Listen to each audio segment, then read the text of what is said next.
The American executive. A fiery crash in the mountains of Mexico. Only charred remains, a wristwatch, and a tooth left behind.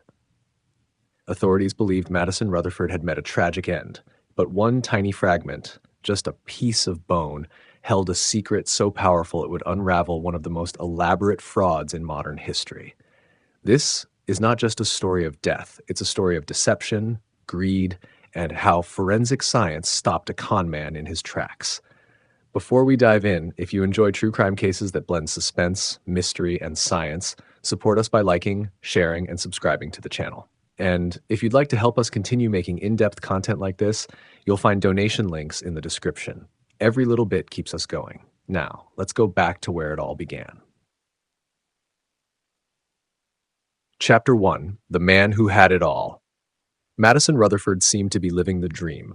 At 34 years old, he was a successful financial advisor in Connecticut. Smart, polished, and persuasive, he had the trust of friends and clients alike. He was married to Rennie, a woman who shared his taste for luxury and expensive living. Their life together looked like something out of a magazine. Fine homes, exotic pets, glamorous trips. No one suspected a thing. Among his clients was a woman named Brigitte Beck.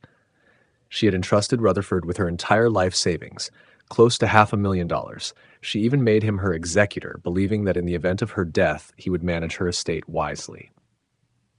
By all appearances, Madison Rutherford was a man in control, but was only the surface. Chapter 2: The Trip to Mexico. In the summer of 1998, Madison told friends and family he was heading to Mexico. One reason? To acquire another exotic dog, a shared obsession he and Rennie enjoyed. It wasn't unusual. Madison traveled frequently. Nothing seemed out of the ordinary.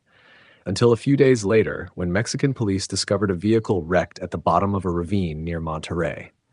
Inside, the car was charred beyond recognition. Only bone fragments and 4 scorched teeth remained. Authorities found 2 items that survived the fire: a wristwatch engraved with "To Madison, Love Rennie," and a medical alert bracelet. It looked like a tragic accident. Rennie was devastated when she heard the news, but soon questions began to surface. 3. The suspicions begin. Rennie, trying to help identify the remains, gave investigators a spare tooth she said belonged to Madison. It had been extracted during a dental procedure. This seemed helpful. DNA could be extracted from the tooth's pulp, potentially confirming the identity of the deceased. But not everyone was convinced. The forensic scientist examining the remains in Mexico noticed something strange. The medical alert bracelet was found with its clasp open. Odd detail or subtle clue? If Madison had died wearing it, wouldn't it still be clasped shut? Because of the $7 million life insurance policy, the insurance companies weren't taking any chances. They hired Dr. William Bass, one of the most respected forensic anthropologists in the world, to examine the charred remains.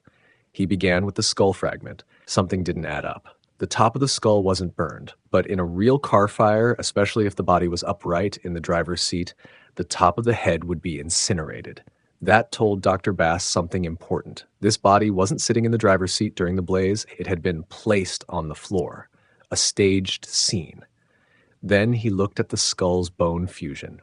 For a 34-year-old man, certain lines in the skull, the sutures, should be visible. But here, they were almost entirely fused. This wasn't a 34-year-old man. This was someone at least 50 years old. Chapter 5: Who was really in the car? The teeth offered more clues. They were shovel-shaped, a trait more commonly found in individuals of Asian or Native American descent, not in someone like Rutherford, who was Caucasian. Worse still, the teeth had large, untreated cavities. Strange for a man with money and access to top-tier dental care. This wasn't Madison Rutherford. This was someone else, someone older, someone likely poor, and someone whose death had been used for a chilling purpose. Authorities were no longer asking, who died in this car? They were now asking, where is Madison Rutherford? As investigators dug into Rutherford's financials, they found a trail of shady activity. They discovered he had lost a substantial amount of money through risky day trading. For a man who styled himself as a financial genius, this was a serious blow. Insurance fraud, it seemed, was his plan to recoup those losses. A search of a Massachusetts apartment rented under the name Thomas Bay Hamilton revealed even more damning evidence: books on changing identities, travel brochures for Mexico, and a handwritten to-do list.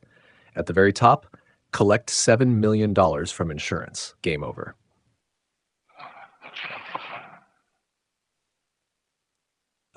Investigators located the man calling himself Thomas Bay Hamilton. He was living quietly in Boston and working as a corporate controller. They rolled his fingerprints. It was a match. Thomas Bay Hamilton was Madison Rutherford. He had faked his death using someone else's body, staged the crash, escaped on a bicycle, and started a new life under a new name. He was arrested and taken into custody. Chapter 8: The Victim with No Name. But who had died in that car? Rutherford never said, but authorities believe he had driven to a rural cemetery in Mexico and stolen a corpse from an above-ground tomb. He placed the body in the car, doused it in gasoline, threw in his personal items, and lit the match. It was elaborate, chilling, and almost worked. The most disturbing part? To this day, no one knows the identity of the actual victim. Chapter 9: Rennie and the Shocking Confession. Rennie initially denied any involvement. But when authorities showed her evidence that her husband had been dating other women while living in Boston, something changed. She cracked. According to her, Madison had returned to the U.S. after the fire and handed her the tooth, saying, "Here's my $7 million tooth." Later, when he learned investigators were closing in, he tried one last stunt, cutting himself in the bathtub to stage a stabbing. He returned to Mexico and planted bloody clothes near the crash site. But it was too late. The truth was out. Chapter 10: Justice and Aftermath. Madison Rutherford pleaded guilty to fraud and was sentenced to 5 years in federal prison, the maximum under the law.